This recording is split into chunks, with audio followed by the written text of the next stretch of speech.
na Congo to telema to lobela mboka Wole to suwa ko bimisa na poasa na Congo to telema to lobela mboka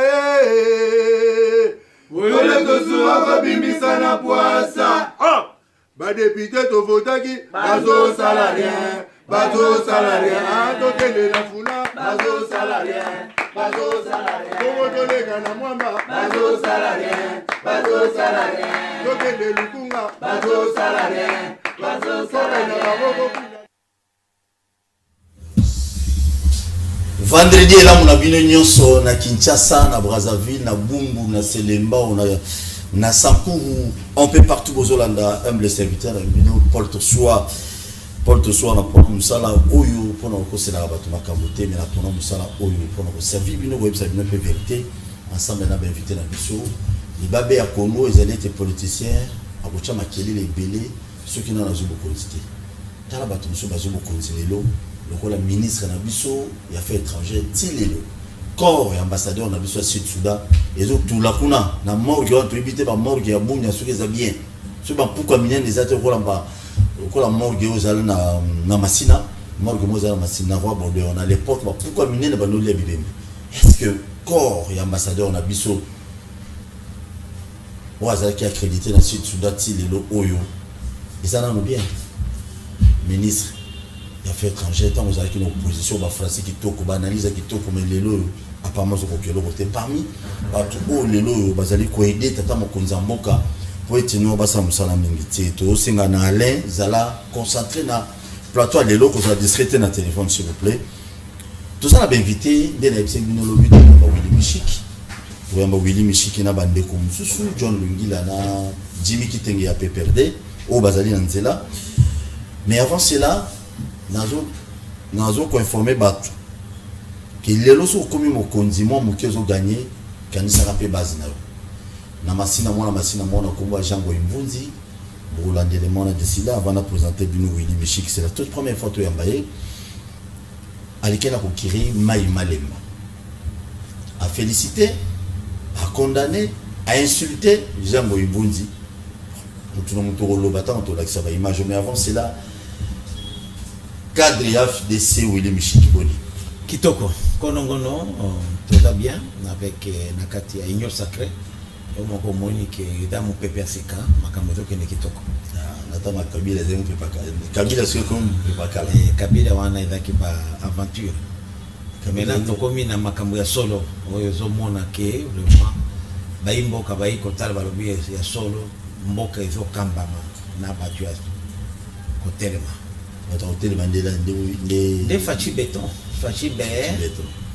alors bino bo tché bakale na boli na makambo ke kusote me bolo ba ki fachi béton aye ko sala pona intérieur lelo beaucoup ça politique ça m'a bien oui Michel oui bi batu fachi na même pas avec ko kangamana batu ya FCC c'est seulement depuis le 24 avril que gouvernement oyo ya ba warrior et bandi musala nango presque 5 mois mais tala makambo salami dans les 5 mois pour la première fois dans l'histoire ya mboka réserve à change c'est-à-dire que mon solo ya excédent est commis 3.3 milliards jamais depuis indépendance ça c'est Willy Michiki qui dit ça miracle ça c'est Willy Michiki donc makambo ezali vraiment ko changer ya solo makambo ezali ko changer kana ndimaki te que na de ma vie na kokiko vivre biloko wana te pour supporter wana c'est l'entrée de Jimmy Kitenge désolé Régie va trop discret merci bon on mis cela toloba ina bino tokobeta lisolo lelo ya Régie des zones nationales Régie des zones nationales qu'est-ce qui se passe facture ya Régie des eaux mati facture ya SNEL et mati mutokolobela mwazati et ça lingue sengo ya ki Willy Michiki tozala na ile lo alobi kabila ezaki distraction Félix Ndebie mwana mboka Jimmy Kitenge bon malamu ndeko Paul Tossoa talaka Kinshasa toyebisaki bakonzi bako diriger biso que mbule zoya banzeleza ya kotoboka bobongisa babongisi na bango te lelo o difficulté ya botamona Kinshasa za makasi après mbula mawa mingi apasa pepe de ba singa ba coupe beaucoup na jeudi La PPD, matinée politique et jeudi. Matinée politique chaque jeudi. Chaque jeudi. Quand les alarates, mais T'es colobate quand les alarates, tu auras un café politique chaque. Tu auras un café politique chaque vendredi. Et maintenant, tu as ici aussi sous forme de matinée politique chaque jeudi. On a beau préparer base, beau préparer l'électeur. T'es toujours sur la population par rapport à ma camouflage et les canambo. Katalara ande toujours vivre à population va souffrir. Bazoï bembo ya ram. Tolandi discours ya président de l'Assemblée nationale, la rentrée parlementaire, discours ya président du Sénat, ata moko na bango tatikali ko mentionner question ya ram. Et puis pire encore lobby to yo ki makambo ya soni na parlement.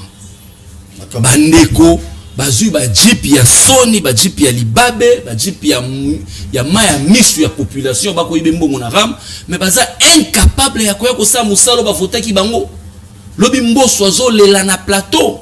Et na télévision mboso azo lela ke ba député bazate. Donc mais ba qui retard, non c'est qui est vrai, ba député ba qui ne retard, ba messala mi ba plénière ba après-midi.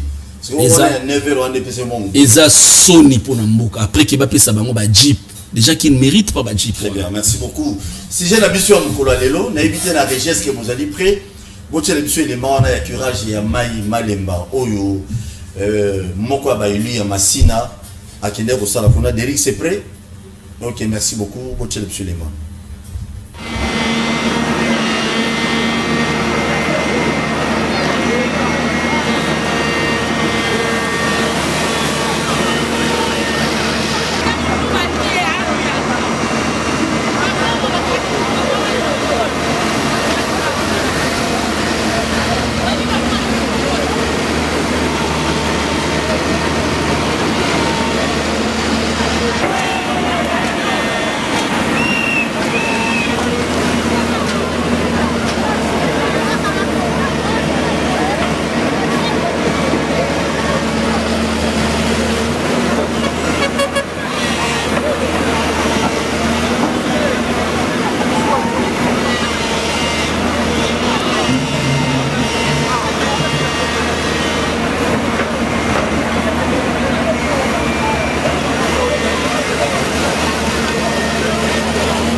Gaza chef de riz à Koutou. Nandeke to dindaka to mona kapasi to nyokwami. Sombu le beti ba ma ekotra na ndaku. Donc bibembe miso kufakawa. Ya na féliciter na nyonso ministre Jean-Goy Asali. En tout cas félicitations mokako soa. Donc ceux qui peut-être atela kete na 20 pas kufa. Ngana ko bakata 30 na ngapo akoba lisusu. En tout cas merci mingi na ministre na nyonso Sali. Bata bonde to lukaka bango penda. Ozoma la batami sala malamu aboye. Na yebi me sango na ako sasa bato na ba hôpital bato maladi banini. En tout cas na waliwa mutakufi azokunda. En tout cas na sengi nzambe pena. Nzamba bakisa yata ko 100 ans. Ako sasa me bato opération. Jean-Goy. O simi chango mobimba. Ezande Jean-Goy. En tout cas félicitations pena pona Jean-Goy pena na maso sali.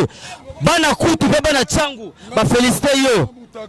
So tu as 20 ans, tu as sous 100 ans, Nicolo. Au coup, c'est ministre Jean-Goy, merci Mingi. S'il vous plaît, na banzi no tira attention à Tunyoso. Soki toza lelo awa, et ça pour son excellence Jean-Goy. Vraiment, na bima na tambola ba pays, en tant que changer ba gouverneur ba tia place na ye, ba tia Jean-Goy comme gouverneur de la ville. Vraiment, félicitations, son excellence. Foi oyo zanango. Et ça pendant fois moko donc le roi Fati Béton. Yango na sangi penda umela la mabele ya mboka ya changu. Chemin ozali ko kende. Toza ko peso maboko et tant que likofe bana changu. Mufilu ko changu tout étendu yo na banzi na lobeli oh yo pesa ki ndingisa pendant 3 jours to goya mpe tomoni yo opesi ordre papa na banzi longonia tosimbi oka na maboko tobosani yo te kosala etan toza c'est la quartier 12 na kude nini ezoleka mama ya au za pena de jambo imfunji mikosi ya changu obo yebi yene mkasa musala maye kangama longtemps tokoma kozinda tokoma kochola tosepeli makasa ntuka félicitations mpona papa musala ezalaka nde ezabo nenga osabo etie pa nzambe pa Très bien, merci beaucoup. Pour la Tibino, image on a lobby, la mission est à 16h à l'élote, mais à lobby, bon, l'intégralité, on bien, bon, moi, Jean Gouy. Pourtant, quand on cite quelqu'un dans mon arrêté, bon, on a un lobby, si Dieu le permettra, en après-midi, un spécial, Bakino va lobby à lobby. Sujet à l'élo, on a annoncé qu'il y a un lobby qui est Jimmy Tenge, John Lungila, na William Michel Torozala, Awa Tobi, Tabiloko. Tout ce bête, on a un solo au Italie, Régie des eaux, Nama, il va faire les mati. Tout le monde a ta population, tout le monde a balabala. Tout le monde a ta moutoumou, qui est soit CVS, qui réclame. Mais ceux qui ont été mis à Bongi, mais Loulou, il y a un bahat du Koueb, Bolandi et Bélé Nassima. Non, soit on est fait comme l'Arabiso. Congolais, vous en avez droit à réclamer, bas droit na yo na sol congolais. Dans le pays où souhaitez. Nous connaissons. Yo qui n'a joué à parler du peuple là, qui l'autre n'a pas. Bah, c'est que 10 000 francs pour que nous tchiabons au poids. Mais facture à couronne maille, député ni na lobby, politicien ni na lobby, ata ba Willy Michik, na ba lobby l'autre. Ba to pépé de on va chômer, ba on le banante. Président Willy Michik. Aujourd'hui la maman Kabila on a même après c'est pas important si ko facture ya couronne maille et mati. Kaka bino ba union sacré, boyeli biso ram. De yoki babi na mikili biso soit poto ram ezala rana. C'est pas un problème mais il y a a oneki. Boyeli biso ram. Vous mettez facture à courant maï, ça tenir compte pas si à petit peuple. Président William Michik. Vous attendez ma peuple.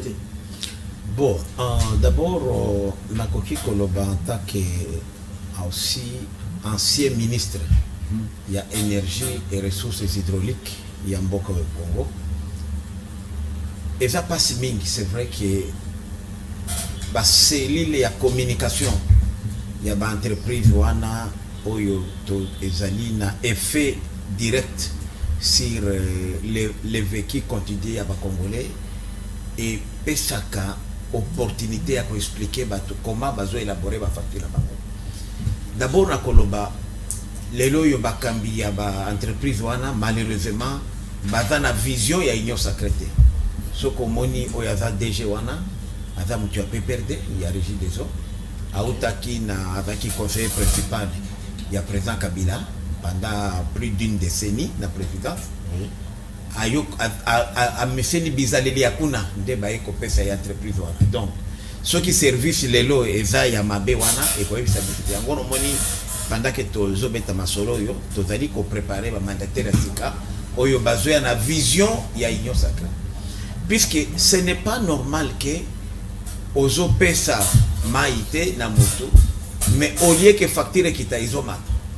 Mais toujours ici, moi j'étais là à la tête du ministère de l'énergie, mais ministre Azana pouvoir direct sur les entreprises. Ce sont les entreprises qui gèrent. Pour le cas d'espèce, régime des hommes de sa politique. Ministre a tracé la politique générale. Il y a puisque Tozali na loi Sika, il y a 2014, où ils allaient revoir secteur et les lots. Secteur il y a l'eau comme il y a maï, comme il y a l'otiliki. Et comment libéraliser. Donc, yo ko za privé na yo, oza na mwa moyen na yo, ok osali pui na yo, o distribuer pe mai. Yango ne faut ko ekiterze. Ngai ka na za ko na malheureusement gouvernement na biso e omela kité. To bando sala pe conseil des ministres te avec Kabila. To saka conseil des ministres ka moko. O ba dossier nyo so zangi nango, na zonga nango na ndako puisque conseil des ministres et dans la conseil des ministres moko kaka mo na gouvernement mobimba, moko kaka. Oya sema conseil ka moko.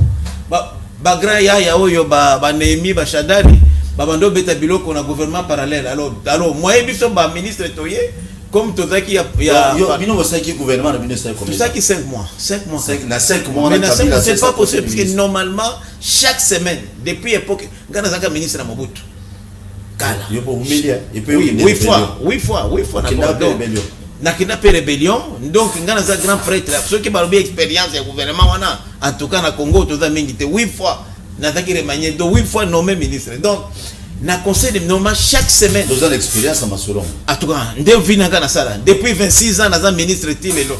26 ans. Naza Tshisekedi.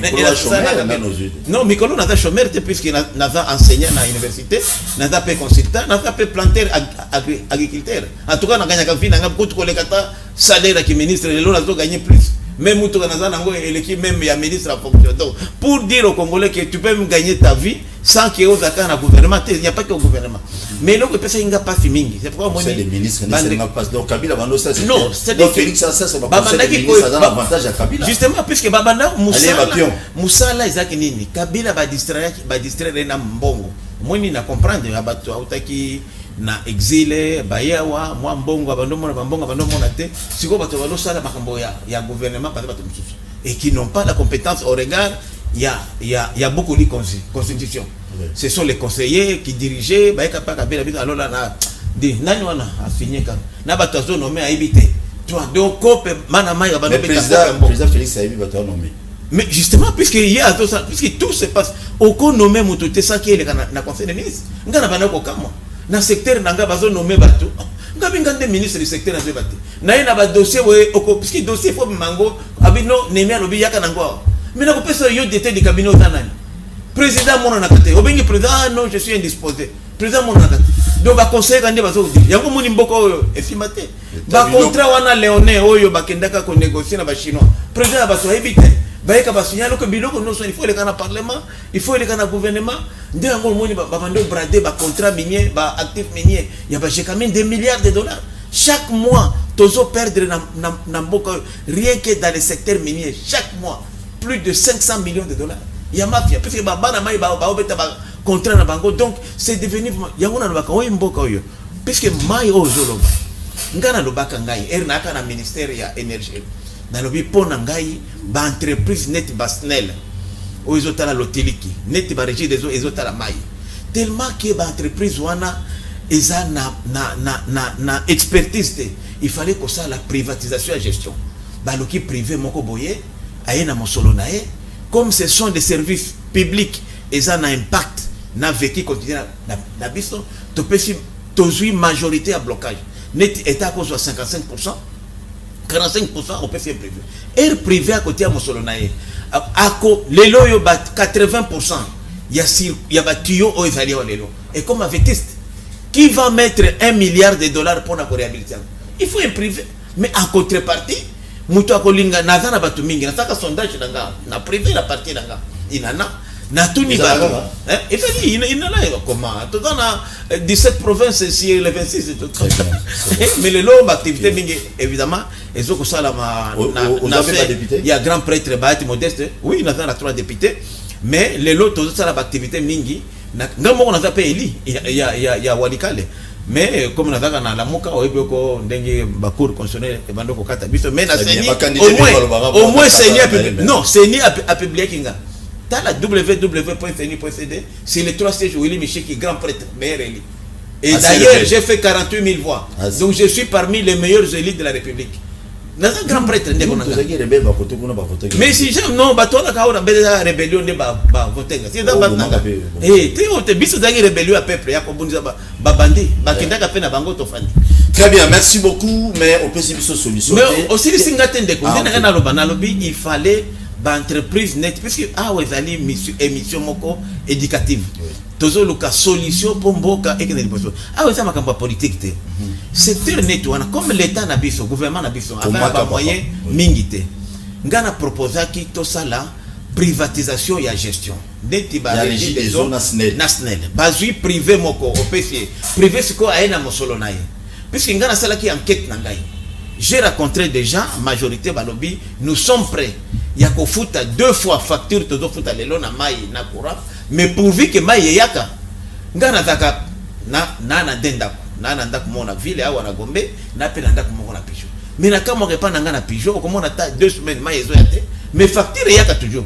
Alors pourquoi amener alors mais ceux qui besoin payer sa mai régulièrement batu baza prêt à kofuta ngo or il n'y a que les privés qui peuvent mettre son argent puisque l'état lelo azana ba koki wana te. Et puis comme lelo yango na solo avec vision to za nango lelo il y a un gouvernement warrior on espère que d'ici 2 semaines to za ba mandater la sika remaniement d'ici décembre. Non, il y a un mandataire. Puisque le mandataire, on va avoir 80% na bango ndenge oyebi bauti na vision kaka ya Kabili. Aussi 80% pe ba député ba Kenya Union Sacrée, ba pe toujours na vision ya Kabili. Justement maintenant ba député on a tosokoli bango bongo. Déjà bien sûr tosokoli bango bongo, ba comme ba mandataire nan annoté, bazaka na vision kaka. Bazo continuer à besoin. Yango moni kutu une bonne partie, une bonne dizaine, baza suspendu les lots. Mais ya snel na régi les autres na kamu bango bazaka kawana mais bité soki basala biso nini bango bazaka yango na zolo baké avec la privatisation non na zolo yote Kabila comme ça ministre mais Kabila comme ça ministre pour linganga ngana grand prêtre yenda dans na besoin ngana besoin Kabila te yo za na besoin Kabila mais en côté ngani ngana za grand prêtre azali na besoin nga po asimba ya Kinshasa et est ya Congo asimba Pekin ngana za kino na tape mbokatier. Donc les deux n'a combiné. Et puis Kabila ngana qui grand prêtre du gouvernement wana. Yemo ka venu sanga ah oui loko mona ume. Oza mobale. Oui, yemo Kabila. Ngana grand prêtre. Très bien, merci beaucoup. Puis sa solution selon Willy Michiki, l'ancien ministre de l'énergie en lobby qui l'ancien ministre de l'énergie, l'ancien kabiliste, l'ancien rebelle après Sylvia lobby, il faut non on a comment kabiliste jamais. Na kota ni na FCCT ni na majorité présidentielle ni na PPRD. Na na gouvernement ya coalition na autres na opposition. Puisque ngana za réaliste comme mandataire et coalition. Les lots tozali na gouvernement d'union nationale. Ngana za cadre ya AFDC allié. J'ai droit ya kozana kati. Très bien. Merci beaucoup. Jimmy Kitenge, Uyoki ancien ministre de l'énergie, makatino sur lobby après c'est makatino belé. C'est sûr certain que nanda bozo benga bozela to kotsa bino kalate. Boza na chance ya kotuna ancien ministre. Mutuna mai na courant ninge bimate bien que bino wa beti avec trop politique. Pour mai na courant ikita. Qu'est-ce qu'il faut faire? Merci beaucoup Ndeko Paul Tosua pona Maluba. Avant d'ailleurs na rencontré na makamama ina ko réseau touché population, mais je suis particulièrement choqué et je suis triste pour mon pays. Triste pour ton pays. Choqué et triste pour mon pays. Monsieur Willy Michiki sur le plateau à Lobby Azaki 8 fois ministre dans ce pays. Après, s'il vous plaît, Kabila. Après plus de 60 ans, le pays n'a pas assez de routes, le pays n'a pas l'eau, le pays n'a pas l'électricité, une éducation yamabé, et puis on se bombe le torse qu'aux Alaki ministre. C'est de la honte. Vous n'avez pas servi les peuples, vous avez desservi les peuples, monsieur. Deuxièmement, la toute première fois que moi personnellement je connais Willy Michiki, ce sont des images tristes, des tristes mémoires. Il les connaît. Documentaire au Basala Surier. Les coltans du sang. Ils continuent la mémoire collective de Congolais par la plus mauvaise des manières. S'il vous plaît. Le sang de Congolais a été versé pour que certaines personnes se disent sur le plateau ici, bah ça va grand prêtre.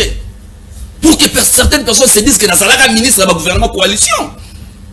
Parce que vous avez vendu le sang de Congolais. Vous avez trafiqué le sang de Congolais. Vous avez été rebelle. Vous avez fait tuer votre population. Et aujourd'hui, avec légèreté, en train de dire, Nazalaka 8 fois ministre, je suis grand prêtre. Encore qu'il faut tout définir qui grand prêtre. Deuxièmement, s'il vous plaît, Tigana Loma. Il est en train de vanter. Il est en train de vanter le gouvernement des warriors. Alobi baso travailler, baso salamalamu, nous les avons affranchis. Je donne raison ici sur ce plateau au fait cardinal Mosengo. Quand il avait dit en son temps que Bisso, tant que gérer na Kabila, notre plateforme politique était aussi infestée de médiocres. Je lui donne raison. Plusieurs années après, en son temps, on contesta Kaye. Mais, oui, tout ça effectivement la médiocre. Parce que nous qui avons suivi Kabila, parce que Kabila incarnait une vision, le panafricanisme, le nationalisme, Jomo Kenyatta, Thomas Sankara, Kwame Nkrumah, Lumumba, Mouzé Laurent Désiré Kabila va incarner au Kabila Joseph a hérité testamentaire. Tolanda, non, Papa Tshisekedi Azalai Kota va impérialiste. Tolanda Kabila pour la vision. Mais tous les médiocres qui étaient venus pour le poste, aujourd'hui sont à l'Union sacrée. L'Union sacrée, c'est les repères de la médiocrité. Aujourd'hui en République démocratique du Congo. avec fierté sur ce plateau, Alati Sharp Bahati Lukwebo, en train de critiquer Kabila. Kabila a été déconnecté, Kabila. Bahati que vous portez aujourd'hui Sharp, il a été ministre de l'économie de Kabila, ministre de plan de Kabila, déjà à la DGI, à la SONAS, ministre du Travail, beaucoup de ministères. Pouvez-vous nous donner personnellement, 8 fois ministre, votre bilan dans le secteur Naogera? C'est la catastrophe. Pouvez-vous nous donner le bilan de Bahati Lukwebo que vous défendez sur ce plateau? Comme ministre, bilan dans le secteur c'est la catastrophe. Vous devez avoir honte. Vous n'êtes pas un exemple modèle pour nous, la jeunesse. S'il vous plaît. C'est l'autre qui n'est pas. C'est l'autre qui m'a monté. À vous, tu vas préciser. Ah, ok. Dans le moment où il y a 5 mois, 6 mois, il a été 8 fois ministre. Non. Dans le moment où il y a Kabila, papa. Dans le moment où il y a Kabila, on a médiocre. À lobby que non Kabila c'est ça va conseil des ministres était ils avaient toujours Némi ils avaient toujours ni papa je passé ce conseil des ministres était il est ministre et tutelle ngamo na Kabila anzo lingata bien azo kiper toujours Némi na bachadeur c'est là quand un ministre quand quelqu'un qui fuit moi je suis un administratif de l'État administration quand un ministre ne maîtrise même pas le fonctionnement de son gouvernement ça veut dire que le pays est maudit le pays a des problèmes son répondant en tant que ministre c'est le premier ministre. C'est l'action du gouvernement piloté par le Premier ministre qui est défendu au niveau du Parlement. Je rappelle que leur gouvernement de Sami Badi Banga, Bazou Mboka, Matata Tika Bango na 930 $. Gouvernement na Bango, ne komisato 1500. Et puis gouvernement, oh yaba warrior, et eux komisato na 2000. Il y a gouvernement na Bango, ou te komisato. Deuxième matika na lobelo rumo, yama mutu ya awa. Il a parlé avec légèreté d'ailleurs. Namakambouya, il y a réserve d'échange. Oui. Réserve d'échange. Mais vous avez bénéficié de l'appui financier de la banque du FMI. Et ça a été beau travailler. Quelles sont les réformes que vous, avec vos députés de l'AFDC, on a parlement, et l'équipe, et ça dit que le régime financier est boosté par recette. Il n'y a pas de réforme. Les régimes financiers mobilisent proportionnellement aux recettes. Yasuka. Il est en train de vanter le gouvernement Warrior. Les frasques de Tony Mwaba. Vous avez oublié des questions des examens d'État. C'est ça le gouvernement de Warrior. Pas plus tard qu'aujourd'hui. Non, s'il vous plaît. Pas plus tard qu'aujourd'hui, nous avons suivi les correspondances croisées entre l'IGF et le ministère du Sport. Vous avez oublié? Quand le ministre des Finances, l'argentier de la République démocratique du Congo, Batounie, au foot, il y a combien comme fait des missions à chef de l'État, dans ses préparativités, dans les montante. Et c'est ce gouvernement qu'il faut vanter. Quand le président de la République démocratique du Congo, Félix Tshisekedi, que je respecte bien, a son négocié la facture pro forma à Olia Hotel. Il n'a pas un ministre des Affaires étrangères, il n'a pas de collaborateurs. Et vous voulez vanter sur ce plateau, c'est une honte. Plus de 60 ans après, vous avez été aux affaires, c'est une honte, le pays n'a rien.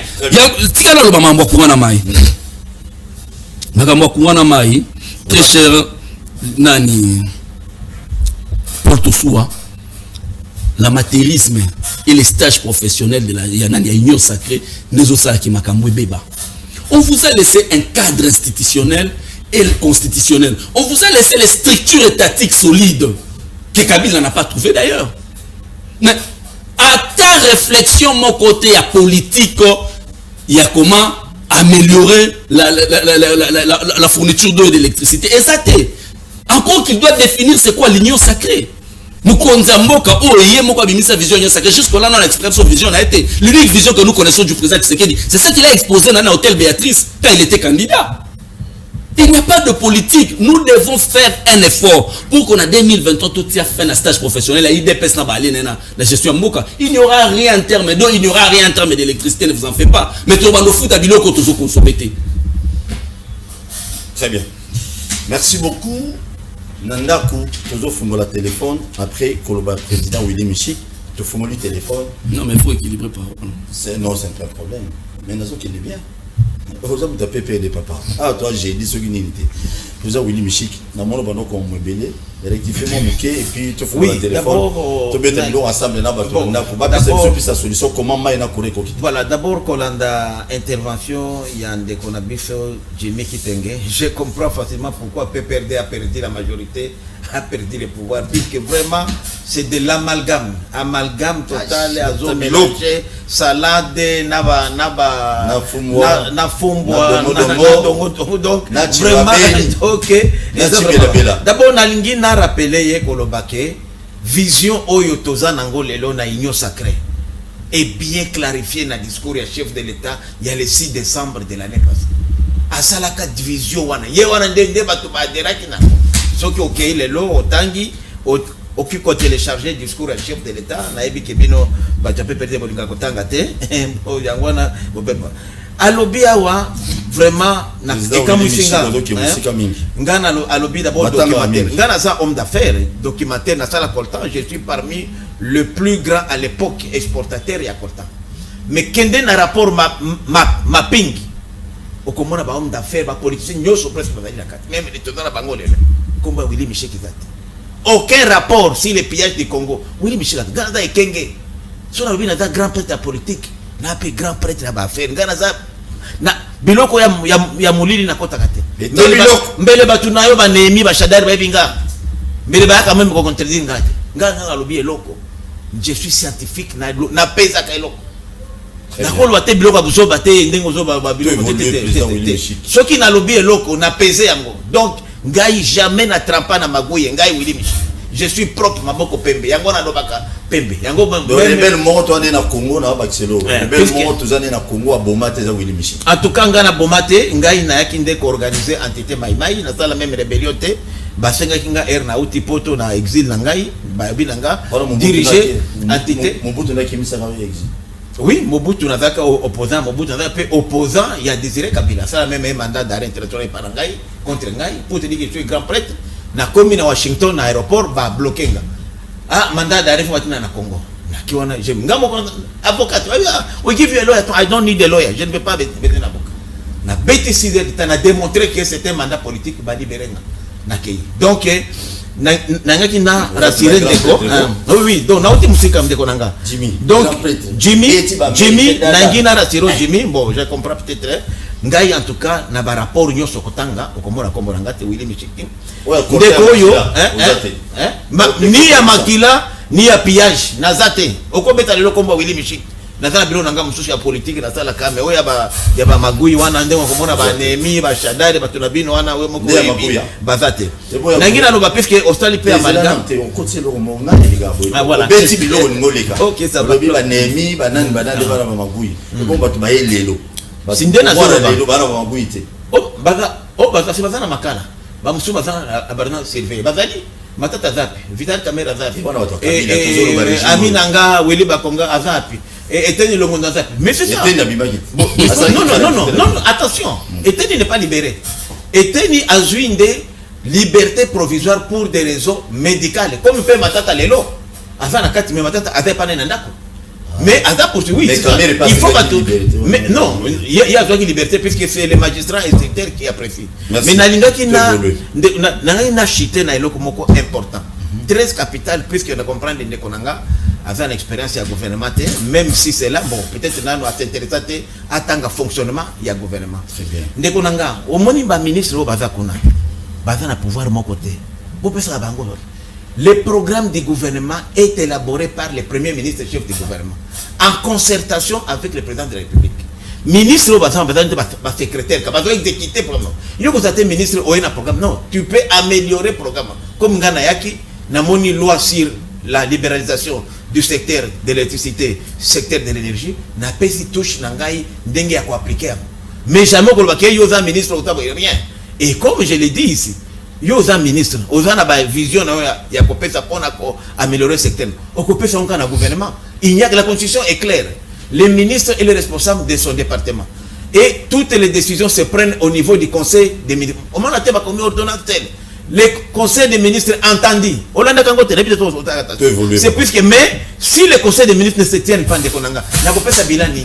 Premier ministre. Il y a la Premier ministre. Mais non, même le Premier ministre, c'est au Conseil des ministres, même il y a dans le pouvoir, même le président de la République a décidé sans qu'il a passé par le Conseil des ministres. C'est bon, pendant 6 mois, la Kabila a décidé de non. Mais si dans le cabinet Moulini, ils avaient des gouvernements parallèles. Où il y a un cabinet Bakutakanani na Kingakati, ou bien na GLM, à Obeta Whisky Nae, des Baïwana va signer. Et Kabila, a signé. Donc, il y a un lobby qui est Mboka Soke Baby Lelo. Ce n'est pas le problème, il y a Batunyoso. Il y a des responsables de Baïbani. Donc, dans un gouvernement, il y a deux responsables. Premier ministre et le chef du gouvernement. Les ministres là n'ont aucun pouvoir. Et puis les loyaux, quand les gens, parce que autour de Makambo, il y a IGF contre le ministre sport et loisirs. Non, le problème c'est quoi? FECOFA et ministre de Titel Nango et Serge Konde. Quand la FECOFA demande un fonds quelque part, il faut que le ministre a approuvé. Mais l'argent n'était pas dans les comptes du ministère des Sports. C'était dans les comptes de FECOFA. Et signature Nango, ce n'est pas la signature du ministre. Donc l'IGF là, il peut se tromper aussi. C'est FECOFA qui gérait ce fonds-là. Yosa FECOFA, oui, pas un ministre. Très bien. Au lobby Nanga, j'ai telle dépense à effectuer. Moi, je donne seulement l'accord. Donc le ministre n'y est pour rien. Tu comprends? Très bien, merci. Merci beaucoup. Je vais répondre à Nayo, parce que je suis enseignant, nazo résumé. Mais il y a un communicateur. Un communicateur.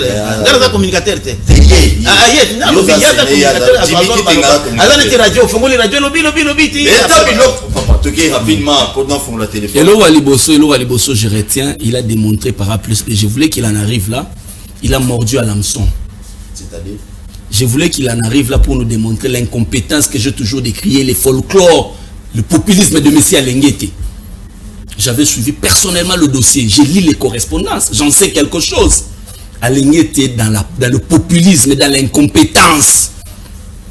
Il n'appartient pas à Alenguete de crier que Moutoua Mouibi, Moutoua Zamouibi. Mais quand Alenguete a crié sur les autres, sur Matata, encore que dossier à Matata ou à Lobaki Yanani, il y a pas d'être intérieur, va démontrer par A plus B. Alenguete n'est pas à sa place. Alenguete n'a pas des épaules pour être inspecteur général des finances. C'est ce qu'incarne l'Union sacrée. Alors, Union sacrée, chef de l'État déterminé à vision, mais il est incapable sur le plateau. Il y a une vision aux animes. Azolo, la population Zolanda, a envoyé le 6 décembre dans discours. Il y a ce résumé du Sokagamouké. Non, s'il vous plaît, vous avez parlé, j'étais calme. Merci. Vous avez parlé, j'étais calme. Incapable de nous résumer ce qu'est la vision de l'Union sacrée. Vous avez adhéré à quoi? Merci. Mais pourquoi la population s'il vous plaît, Balobaka, la justification est du diable. Les Congolais, les communs de mortels, Mouteur, Azalaka, élément majeur. Dans le documentaire, il y a le coltan du sang, en train de faire des déclarations avec triomphalisme, arrogance et orgueil. Il y a coltan et Makila, c'est M. Michiki. Il est entré dans la mémoire collective du Congolais dans Mnenge Amabé.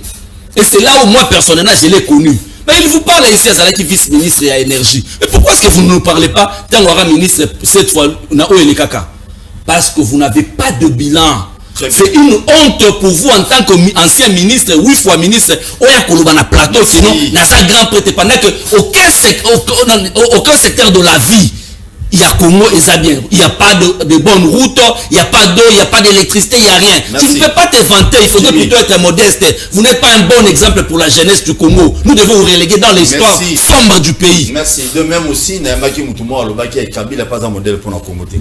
Très bien, téléphone au Fumbami, au Bengi, au PC de Kansinayo. Pas d'insulte, s'il vous plaît. Serge Mika Bengi. Allô, bonjour. Bonjour, bonjour les invités. Bonjour l'émission. Bonjour Tozo Landayo. Willy Michika Zolandayo. Jimmy Kitenga Zolandayo. Merci beaucoup na émission Eleki Kitoko Makasi.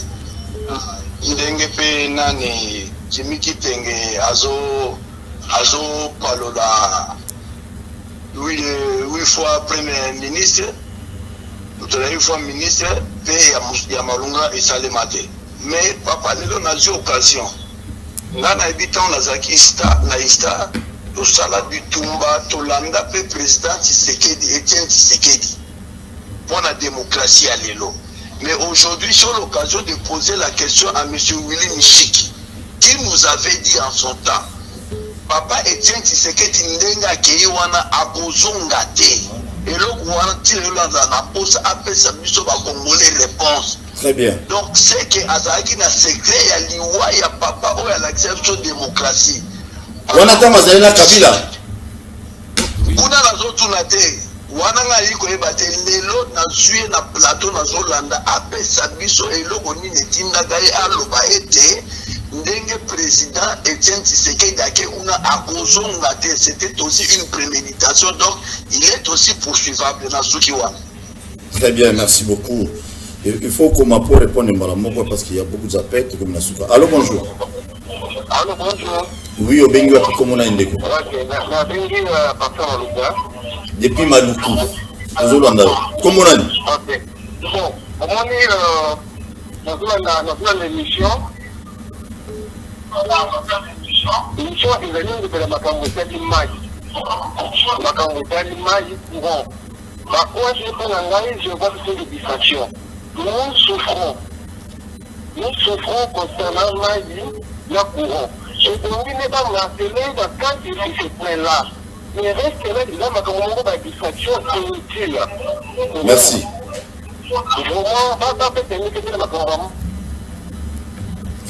Très bien. Allô, bonjour, Bengu Api, comment on a dit? Allô? Au Bengu Bisso Api, comment on a dit? Ok, on a venu depuis la commune à Massino. Comment on a dit, papa? Comment Chris? Ok, perception du candidat. Monsieur Willy Michiki, il y a dit ministre de l'époque, il y a nani ya Kabila. Azulu kwa décision mzusu ezaki kozoma nani na kinakati azawumela whisky. Oye siku na as na ye asalaki nini tangu ba décision ezalaki ko pesa malambo. Azeli lelo nini uwa lelo pokona ya TV aloba bloko wana alo deni Tshisekedi. Zama wapingi vraiment. Très bien, merci beaucoup Ndeko. Merci. Très bien. Ce qui est au Bengi, au Kitisi volume à télévision, tu as bien. Allô, bonjour. Oui, allô? Au Bengi Bissop, comment on a Ndeko? Ouais, bonjour Ndeko. Bonjour, papa. Oui, dans une émission, vous avez direct à Yamode. Tu allez en direct, c'est ça comme on a au Bengi Bissop. Ngala bengi bino a partir à commune à Kitasa na ina lobela pona Jimmy Mukendi. Jimmy Kitenge. Oui, na vandi na Nyanza, Jimmy ba yibinga vandi na Luapula. Oui. Moni ba Jimmy oyo bazo puye po nini? Famille bango tungo bimbalisa na titi, ba oli yango makabila. Yango moni bango tu bazana sima ya kabila. Moni bango boye babanda na Luapula linango oyo sapuka le mota soma lo bango na bango. Babanda ba Rwanda babanda ba tembele so moni azo puye kabila tile lo boye. Famille bango tu mo ba na titi. Ba souffrir, ba bien, ba voiture, là ya. S'il vous plaît, mes chers téléspectateurs, à côté de Jimmy T, mais ma vie privée, on n'a pas besoin. C'est un nom public, on ne peut pas donner l'adresse ni à Ndaku, mais Willy Michiki a lobby avant dans la pigeon, mais Toro peut s'abattre à la fin de la tête. S'il vous plaît, on doit respecter nos invités pour que demain qu'ils reviennent encore. S'il vous plaît. Mutu soka za pona Kabila, et ça ndenge na Willy Michiki a pona Kabila, a pona Mobutu, a yo pona Tshisekedi lelo, c'est pas un péché. Allô, bonjour, Bengi Bissop, comment on a? Oui, allô, bonjour, comment on a Hervé Kabanga, la bande n'a pas fait la Kinshasa. Oui, Hervé Kabanga, Kabanga, toujours. Qui t'a envoyé la télévision? Qui t'a envoyé la télévision? Oui, toujours quand même.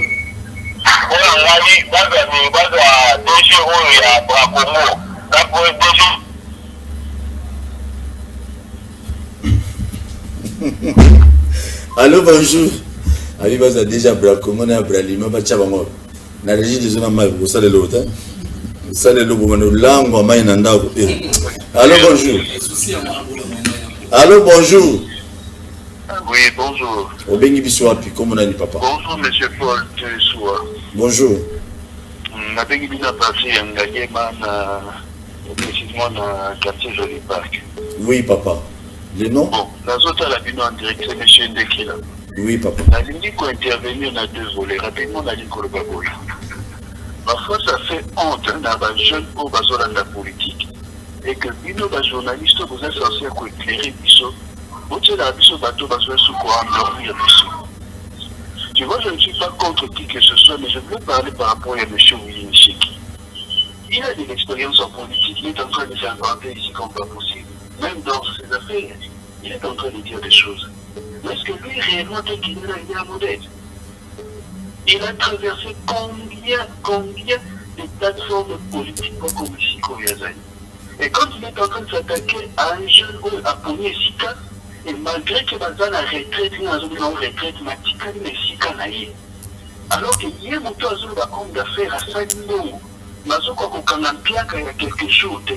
C'est-à-dire, Nelo Nazana tel a sous le pouvoir de la jutel, tel a sous la jutel, et mon côté tel a Kozongaka, à zone de non, instabilité politique, on est un peu sur la jeune de l'unité. Quand on veut suivre des émissions comme ça, on a besoin de gens qui nous sortent, des modèles qui nous montrent le chemin. C'est-à-dire, Zalana nous explique aux Yozali, même quand ils ont marché bien, Zala on a pour la là. Je veux juste dire quelque chose avant la loi. Moi, je suis du Val. Mais qu'est-ce que j'ai retenu d'Antoine Kizé, il a deux son vivant. Il a demandé à Ossien, alors que nous avons travaillé avec l'ancien président Kabila, et qu'il a un bilan à défendre. Malgré tout que Batobazor est l'état positif, nous allons rester et nous serons pratiquement évalués ensemble. Ça, c'est une constante politique. Mais ce n'est pas quand ça ne marche pas, le tambour de quelle place où il y a ça va te non. Moi, je pense, c'est un monsieur que je respecte, mais qu'il soit dynamique, ça c'est son droit. Maïe va peut retenir et le positionnement politique un jour est trahissaka, mais qu'il reste constant. C'est ce que je peux donner comme conseil, étant aimé, non seulement la politique, mais aussi, je pense aussi en aïe. Merci. Très bien. Oui, toujours il y a trois appels. Beaucoup de membres, beaucoup de membres, le bas est animatif. On a un politicien malheureusement. Allô, bonjour, bienvenue sur App Communal. Bonjour,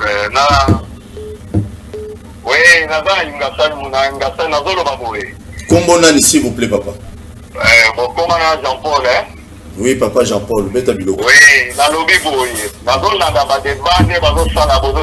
plateau, les loyaux, sont comme ça, la bengrate envers Joseph Kabila.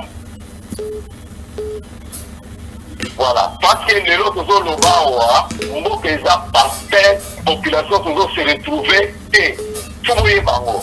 Mais va falloir passer à pouvoir dans Joseph Kabila. Il faut pas remercier Joseph Kabila d'autre part. Tout ça la bengrate. Les loyaux, on peut que ça partait. Toujours le baston, toujours le canté. On peut que ça partait. Pour ça, va débat mon bouquet.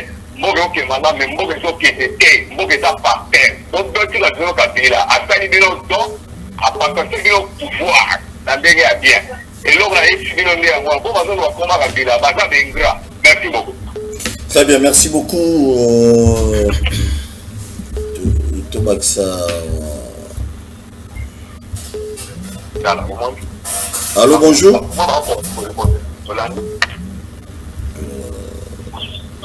Allô, bonjour, Bengi Bissouap Komonani. Au Bengi Bissouap Komonani. Très bien, merci. Président Willy Nchiki, malheureusement, Mboka. Oui, nako. Oui, qui va découvrir. Tu banagi na fait jimi katuna ki alobi. Tant papa tsegeli ya kendaki, tant kendaki malade na poto. Ça qui va proposer, je crois si je ne me trompe pas, na parce que wapi le bas qui non Kabila n'enga qui papa qui n'enga qui boit roseau matin. Bon et puis na ma question de Soubatuni et puis tout yamba 5 appels à Souka. Bon question oyo et yaka mingi ce qui naza na ba média na lingi lelo na éclaircir mais na continuer sur koloba. D'abord histoire yangai na président Etienne, c'est une histoire de plus de 3 décennies, presque 30 ans naïba président Etienne Tshisekedi.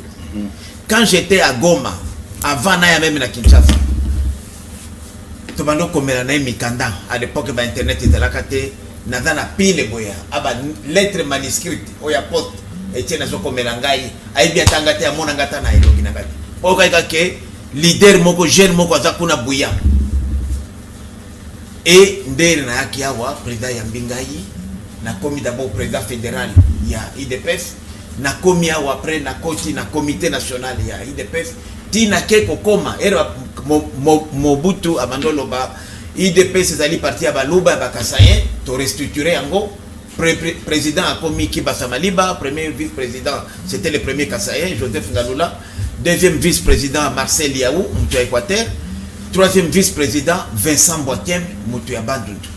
C'était le cas. Voilà. Ngaï Nazaki, secrétaire général adjoint chargé des questions politiques, administratives et judiciaires.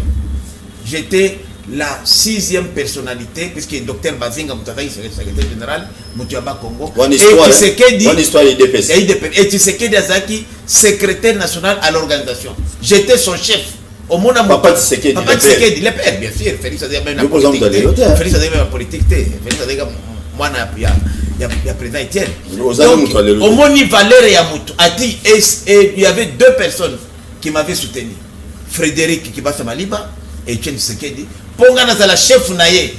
Est-ce qu'on peut comprendre puisque les départements de l'organisation et maintenant qu'on dépendre Nazaï était vice-premier ministre, ministre de l'Intérieur. Et lui était ministre de l'Intérieur Nangaï Tshisekedi. Donc ça nous a créé moi-même c'est moi qui lui donnais les instructions à Tshisekedi. Papa Tshisekedi de Moulumba, oui. Mais j'étais son petit de confiance. C'était pour lui, pour ne pas lever les postes à Moutua qui vit à Liboso. Naïdep, ce poste est dans un quoi. Oh, nous sommes à Bachandari, chef na bango. Tout le Chandari qui l'a mis dans l'île.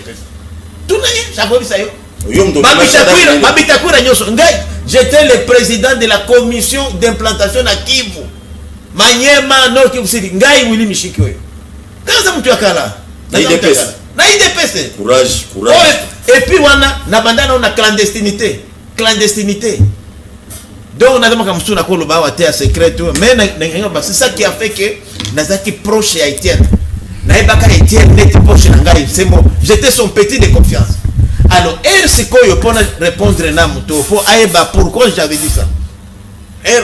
Bazo négocier na Senko, si poste il y a président, il y a Sensa Nandeko Etienne Tshisekedi. Ngana tangi, ngana mutua nabite bato balobaka na maele mais na sa stratège natali poste wana na seki na ebi vient na ngana lobi vient na ngai akozonga te parce que il venait de partir et akozonga te pour occuper poste wana puisque Etienne azaka ni mutuni akozonga te pour na ndenge azonga vivante akozonga te yango na lobi okokende lelo na YouTube ou na Google obeti l'équipe nationale reçoit le prince Willy Michiki okomona vidéo en Nairobi que à Kozonga na même bokata loboko via Kozonga te puisque il était question que out à Bruxelles azonga na occuper poste à Koyoka te pourquoi na baki wana na pesto scoop wana na bane 90 tozaki na prison oyo na kacho o babenga ande et comme lelo aner to moni goga azaki DG et directeur ya aner à l'époque comme on dit aner na tongo bengi biso non le président Mobutu a dit que atongaki mukanda na bino alingi bokende Guadeloupe ayamba bino biso ba prisonnier ngai Belanganai donc tous les leaders là que vous connaissez hein na Tshisekedi yemo Nzimbi a préparé avion général Nzimbi batibiso toke Guadeloupe qu'on négocier que IDPS est à la courant dépensé nakati ya impérial. Des le bimbo, j'accepte, mais bon, ça n'a qu'à un père, puisqu'il n'a pas changer de constitution pour Nabino. Et après, vous deviendrez un parti. Alors, elle est comme à Guadeloupe. Guadeloupe est un système à l'époque, il y a Mobutu, il y a Villa. Villa Lito, Villa Moleka, Villa Nzimbi, Villa Boy. Alors, Ngana Zaki na Villa Lito, Navier Etienne. Pour comme c'était, Nazaï Petit n'a confiance, il voulait toujours qu'on en aille. Puisque, bon, secret peu Moussou Nabino, Naïla Bango, les vieux, ils m'aimaient pourquoi? Puisque, ngana za mswahili naiba ki ba kutimu ya baluba te et à chaque fois soir erba kana fofu ya mandoli nga kolia ngo soki shilala ya za muluba kwa iba ngo soki shilala ya muluba te oza muluba te je m'excuse alors donc ya shilala donc bien mabe shimamilala siko ngana bandozo wa fofu na yewana na chaona pembeni le matin tozozo a petit déjeuner siko Tshisekedi abandonné na William fufu wana oya kolala donc le président comment lingi fufu ya kolala et par biso so les fufu ya kolala on va l'appeler kolala donc c'était une blague que on jouait avec alors non on était dans la même villa alors les jours que nous sommes allés négocier avec Mobutu na Kawele Mercedes na biso zaki à notre pression et biso todaki na mutuka alors en rentrant pendant toute la durée à réunion, Étienne ne disait rien. Comment? Celui qui parlait plus, c'était Ngalula Panangila, qui était comme chef de file Nabiso. Liao aussi un peu, mais la voiture, mais président, qu'est-ce qui se passe? Tonga, je blaguais à Willy, tu vois Mobutu là, il marque comme il respire. Effectivement, c'était le seul qui connaissait Mobutu mieux que Patriote. Mais pourquoi on va dire non, moi, tout ce qu'il a dit là, je ne m'inscris pas. Je m'inscris à fond. Effectivement, tu es dans hôtel. Ça, je le président. Dans Villa Binanga, moi, je combattrai ça. L'IDPS n'entrera jamais dans les PPRD. Dans les MPRD. Non, parti était dans les partis. Ça que Mobutu était honnête. Alors maintenant, Tobimi Siko, effectivement, moi j'étais encore étudiant. J'ai quitté préparatoire, dans la première année, la Polytechnique. Parce que la bande qui avant la salle à droit, j'ai fait la Polytechnique. Alors, dans la classe université. Alors, pour terminer, Tokomia Wajma, il a fait une déclaration. C'était une bombe. Alors, tous les autres, les Pindu Babwa, les Kibas, ça a été mécontent de lui. C'est comme ça que Mobutu Azuye a tenu la relégation na Kabeyaka Mwanga. Et moi j'étais resté en contact avec lui. Je dis président, nous sommes avec vous, moi je vous soutiens aussi. C'est comme ça, Ndeo Monaka, IDPS qui se dit et Outaka Kuna. Puisque maintenant, Ndeo début, puisque l'IDPS c'est Daki Moko. Ndeo Sikoyo qui basa à continuer à diriger l'IDPS. Et encore Sikoyo, sachant, Ndenge Moutozali, deuxième pour chuter, ton négocié accord il y a parlé de marbre 2 parlé de marbre 2 ton négocié n'a parlé de marbre 2 Mobutu alobi Tshisekedi alobi na Mobutu. Moi j'étais là ce jour-là parce que ngati eza abandonné nganga mingi. J'étais son petit de confiance ngati petit mukeme abandonné ngaba idée nangai. J'étais même pas, j'étais étudiant. Ngati étudiant à l'époque, étudiant na utanga. Tshisekedi alobi na Mobutu que je suis d'accord pour que vous me nommiez premier ministre, mais dans la nouvelle constitution, il y a prestation, il y a seulement fidélité au guide Naboyama. Et lui s'attendait, Mobutu Alobi, ça va à nommer. Et ce qui est derrière Kota là, Alobi prestation, parce qu'à l'époque il fallait signer en public. Ce qui est derrière Alobi, c'était un accord. Ça c'est Étienne, hein, un homme comme ça, à barrer encore, à signer. Mobutu Alobi sonne. Après on a Tokebwe, Balongo Biso na Moussala. Donc ça c'était Étienne. Akoling et loko yoko ça est. Donc on a le bac qui a kozonga te puisque poste au bapesi avoir autant déclaration te akopeta ngokara. C'est ça nangina bitabatu dans quel contexte pour aller vite batu alobi problème ya mailo telik ngana kopena kate. Pourquoi bosala ka manifestateur te na mona ta moko tewa contre la vie chère. Na ba Sénégal na ba Ouagadougou ezalaka. Pourquoi ici Net il est là, Fayulu Azobenga Batou, Boké la marche, il y a le 29 septembre pour la CENI politisé. CENI n'a pas été comité. Donc, Boko la marche, alors que Moko a été mon préféré. Mais pourquoi Boko la marche était contre Balabala, contre Santé, contre Maï, Lotili qui est athée? Est-ce que Bissot va Congolais, Toko évolué? Puisque ouais, ma CENI, il y a une personne. Et le côté, et ça va Boula Fayulu. Donc, tout changer. Balobi que Willy Michiki Aza na constaté. Non, la politique tout ça là. Vrai politicien à quoi yaka à télémi. Politicien à quoi yaka puisque les lots tala Mobutu Mouzel tala biso nyoso tala Fayulu n'a parlé na bato ya opposition tala Fayulu. Moi je faisais la politique. Fayulu a dit société civile même na autorité voilà na babati na ba Pierre Ngainde Tshisekedi na Freddy Kibasa batinda kana kende pa ba Martin Fayulu yo na Mubake na po ba voter na conférence nationale biso ngande batinda ils étaient ba société civile mais après Aouti a comme na ba Kimbuta non Fayulu si elle a dit Kimbuta gouverneur contre biso moi j'étais directeur de campagne de Jean-Pierre Mbemba en 2006 mais a trahi biso les lois donc la politique elle est dynamique dès ça ba imboka politicien solo a évolué mais yo so utika ka boyka na mabe non yango na ngai lelo na félicité pour la sisa na félicité bandeko ya ex FCC hein oyo ba ye lelo na biso na union sacrée puisque ba monique ba idée na biso ça bien mais on va tika likuna ce sont des mauvais politiciens puisque balingi bolam ya mboka te et pour terminer na ngina na lobaboy gratitude ya Kabila ngana lobi te ke Kabila za mabete nazo critiquer des modes de gestion. Et aujourd'hui je suis reconnaissant et pas à Kabila comme père d'alternance. Il faut reconnaître à cette élection l'élection Isalamaki bien oui mais tant bon on a été tant bon on a vu ça mais ça coûte mingi donc nakolo bate que lelo toza un grand non au contraire ngana kolingate eloko mabe pour Kabila lobaka ke entourage na ba Jimmy Kitenge oyo o baza pembeni na ende ba bebisa Kabila. Très bien, merci beaucoup.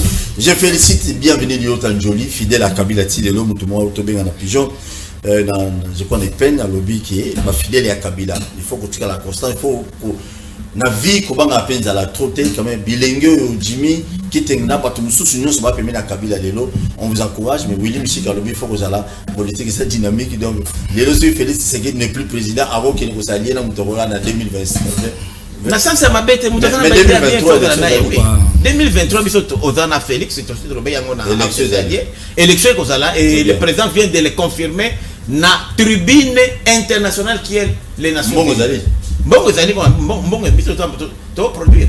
D'ailleurs coûte budget to baki 10.3 milliards na c'est comment ba 15 milliards pour na ba assignation ya ba régie financière ndenge ko très bien ko triplé. Merci beaucoup, merci Dimitri Tenge monsieur Sili nazo ya mabato pour réagir tout qui rapidement. Beta bilo. Ya liboso. Bomoni le discours populiste n'est rattrapé à bato. Monsieur Willy Michiki a tergiversé. Congolais nyonso ya contexte nini alobelaka ke Tshisekedi ya kozonga te biso so toyebi yango wana ya koluka poste lelo paso luka poste yango komi olobake Kabila abanena komela ba whisky eza ndenge ya ba politicien congolais oyo to hérita na bango et puis tant olobaki no din et non ce n'est pas la politique c'est le vagabondage politique et la transhumance qui est dynamique. Vous faites preuve de vagabondage politique de pire souche. C'est une honte pour vous. Yamisato Abi, les gens ne manifestent pas. Fayoul Bandé ko manifester na manifestera pour na eau électricité. Quel est le jour où du haut de plus de 30 et quelques années d'expérience politique, Moukono Sobimisa Batou va manifester pour na lipa et grammage est diminué. Kouré Mati, Maï Mati, Ramo Ram, président na yo barati ka président ya dans ya Sénat, tout na consulter discours na yi.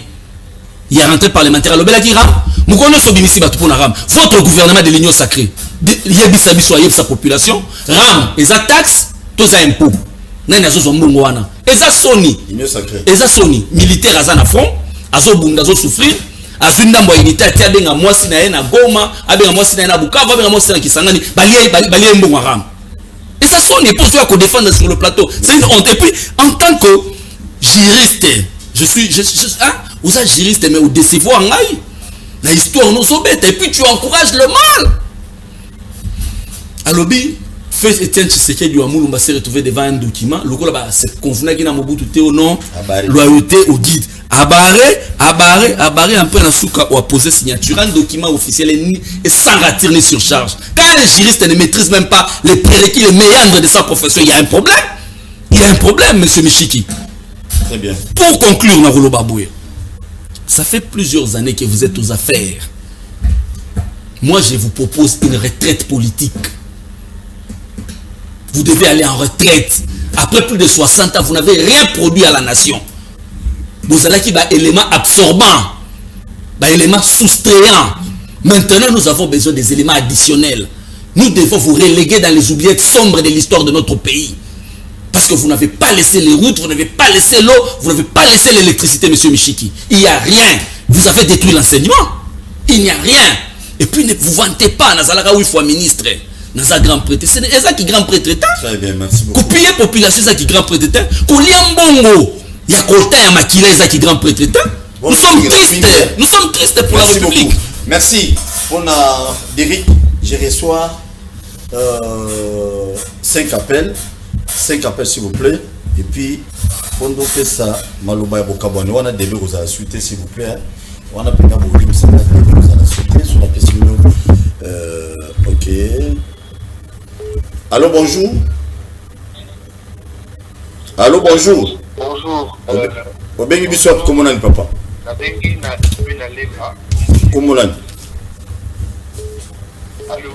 Oui, tout ça au cas où on décolle, rapidement, te déborder déjà. Oh là là, il est parti. Sur le bengi qui tient volume à la télévision, sinon tu es dans la confusion, on a besoin de partir à la télé, le volume on est plus sur retour. Allô, bonjour. Oui, allô. Oui, au bengi biswap, comment on a? Allô. Comment on a au bengi biswap, papa? Ah, bengi binona. Oui, comment on a? Comment on a l'homme? Ah, bengi na kingatani. Toujours au papa. Maintenant, mon volume. Nalobia. Oui. Nalobi boye. Bato nyonso tu baza na plateau wana eza motu ta opesa biso leson. Bango nyonso basali na Kabila. Il est rapidement, mon frère. Merci. Et sur le loba, moi cité loba pena rapidement parce qu'il y a des milliers de responsables qui nous suivent. Donc ce bazo rozo loba net lingité c'est pas quand même poli. Allô, bonjour. Allô, bonjour.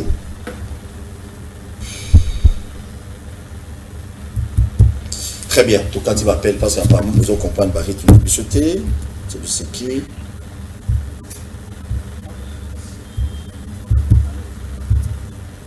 Oh là là là là. Oui, bonjour Ndego. Anemina loba boye. Nani mili shiki oyo. Uli shiki oyo loba que j'ai même ma main à couper. Ce qui est celui de Moulumba, Azoni na Congo vivant. Tiko batika kaka boye. Merci. À vous répondre moi déjà. Azoni 3 minutes à répondre dans moi. Ndego. Ndego. Ni Anemina soulevé boye. Ancien vice-président de l'Assemblée provinciale.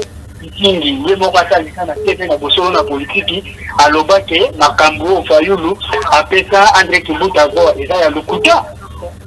Merci beaucoup. Très bien. Singa Nzambe mon frère. Très bien. Il y a l'obaki cause avoir le nom donc politique. On ne peut pas te croire, mais dans les Congolais il est libre de dire tout ce qu'il veut. Allô, bonjour. Bonjour, Nazongi, c'était Lévi et Katagi. Depuis les bas. Toujours Kao Lévi. Lobane Makas. Merci. J'allais dire ceci pour M. Timi. M. Timi qui critique la gestion et le gouvernement Oyo. Et puis il est en train de dire que le gouvernement Warrior est le Samousalade. Pour la vision chef de l'État.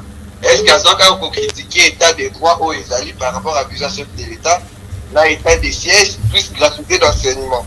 Pour le ministère d'enseignement en Lobaki, il faut bâtir ma combo ya ba Jean-Marc Kabunda na kati ba item ya bal. Quand le ministre a parlé sur ça, lui il n'a pas suivi. Et puis je serais désolé de l'entendre parler comme ça. Ça est intérêt à la nation. Ce qui est à contredire ma ramener sur la vision chef de l'État, où état de droit, état de siège, et ça les choses politiques. Merci beaucoup. Très bien, merci. Tokati. Ah là là là là. Allô? Oui, bonjour, Bengi Bissop, comment on a papa? Ah, merci, merci.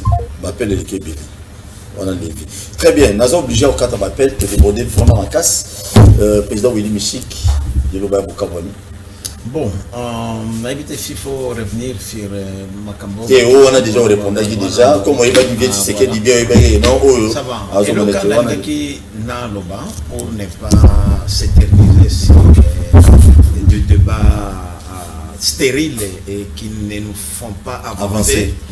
Le moment de la population va la passer. Nangi naeba ba imboka bandeko nanga particulier ba congolais. Toye ba kailoko nini tozoluka. C'est vrai biso toza ba politicien. Tozoluka pe toza na politique na mona kutu ba vie nanga ba kengo ba nini. Ti akomi ko kende boya zaka ka ba vie ki venga tina kiti ataka président parti. Nga Willy Michik na lobango peut-être ba le muso ba obokate. Nga en 2028 na suis retraite politique là. Rêve nangai webi ndeko Paul, rêve nangai.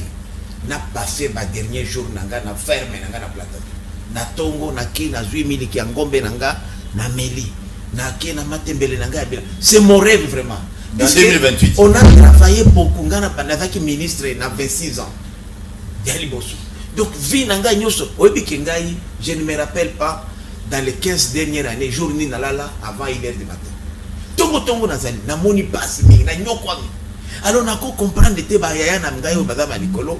akendeka ti akikukufa za na pouvoir te. Il faut pas ko va faire na anglais na za na culture anglo-saxonne ko enjoy. You want to enjoy your money. Il faut mkolomoko olia mbongo na yo. Okolia ngote na musala lelo na tongo zokima uzokina ba media na kutika ngai na kutika na alingi ko pesa na 2028 na pemi na tiki ba génération future ba Jimmy Kitenge pe ba ko la mena ba bidale la boité po bazana ba na ba nzela malamu te parce ya kaka kamika na PPT ka boyka po ba tomele lupango ba pesa aya na FDC ata FDC mais azala réaliste dana isika intérieur pour faire ngaso ki lelo na FDC oyo na union sacrée ba telenga mibwengana boaki bango na kesi kama mtusu ngazengwa pisi nazana besoin mtu te okufuta opeta ngani donc yo za mingi intérêt peuple ka pisi umuni Paul ba mingi ngana pona intérêt ba futela nga lupango ba pisa nga boye ba ngana zana besoin eloko wana te na saka nga musala yango ngona zolo bana na génération future ke toluka total esika ya biloko malamu ezali tata mukozi auto lobana na assemblée générale na Suisse nde rendez-vous ya ba grand prêtre ya monde alobi ma pona nye ko salama dans les délais constitutionnels mais bato so marche ya nini kuna nde rendez-vous parce que oyo kutu bazo sala ba marche batala kande Monisco omona wapi muto osala demande ya ko sala marche a réserver copie na Monisco akena CPI même procédure donc ba aventure ba osala na mbo l'essentiel to bosa ni yango. Merci Jimmy Kitenge rapidement vraiment te déborder ma casse bon à conclure na koloba boye. Heureusement que M. Willy Michik, il est président d'un parti politique, bien que c'est un parti mallette qui n'est pas connu, mais Moukolo Moussou Soupé a pas ton parti naïe. S'il vous plaît, Jimmy, vous pouvez retirer parti mallette, s'il vous plaît. Nous sommes évidemment, j'ai du respect de la considération pour les mais Yokana nous concept des animés. Et ça que nous sommes l'unique pays au monde, on a plus de 800 partis politiques. Non, là c'est ça. Plus de 800 partis politiques enregistrés au ministère de l'Intérieur. Mais bah parti oyo ils a représenté na étendue République démocratique du Congo oyo bani oyo salaka la politique active baruti kotunani na kotanga parti ya ndeko Willy Michik to ana studio awa bato nyonso ba ali awa bayebi parti wana ti donc yango to benga ba parti wana ba parti mallette kolo na ngwa zalaka kaka na mallette na ba document na siège to yebi sike zalaka te dernière activité politique à parti na to yebi te salema wapi ne ba parti mallette ya moi donc na koloba boye na sepeli mingi ninga zo déjà kusa la projection à retraite mais 2028 ya musika tinde avant mais c'est là na retraite non otinde vous êtes triste makasi parce que vous n'avez rien légué aux Congolais à part la misère, la tristesse et la destruction du haut de 8 fois ministre. Vous pouvez si Congolais le côté. Donc ça sera une retraite de tristesse. Merci. Merci Nabatunion sur la l'émission rendez-vous à 16h juste. Vous en avez invité mon sous téléphone ouvert. Désolé parce que tu débordement minute mké. Le Congo appartient aux Congolais. Congo Zaraba Willy Michik na ba Jimmy Kitenge ba Kabila te. Congo zape ya yomu tozana ndako. Tolobeli makambo ya sinel mais bande ko ba meminga trop na terme politique. Mes chers frères, lobby na tongo na yebisa kibino eloko moko. Kuna na Sud Kivu bato bazo bima na balabala ko batelema ba libérer na kamere. Mukolonini yo oko réclamer courant na yo. Mai ram mukolonini. OK, tozo futa yango mais facture mai ya te. Donc mai ezalate courant tout. Ba câble pola Société nationale d'électricité ba patron be yandroit be touchable.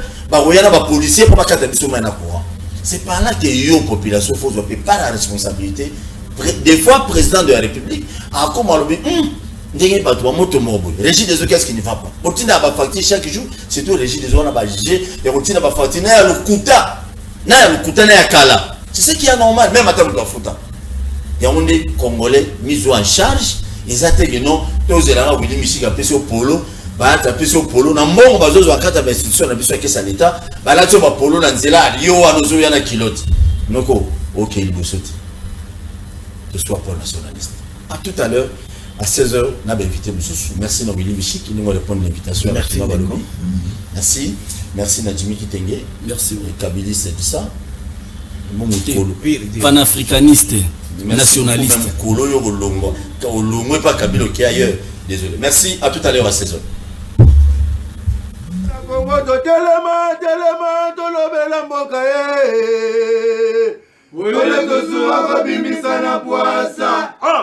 Ba député to votaki bazo salarien bazo salarié, tokende la funa, bazo salarié, bazo salarié, tokotolega na mwamba, bazo salarié, tokende lukunga, bazo salarié, na maboko pila bibembe, bazo salarié, totonga na changu, bazo salarié,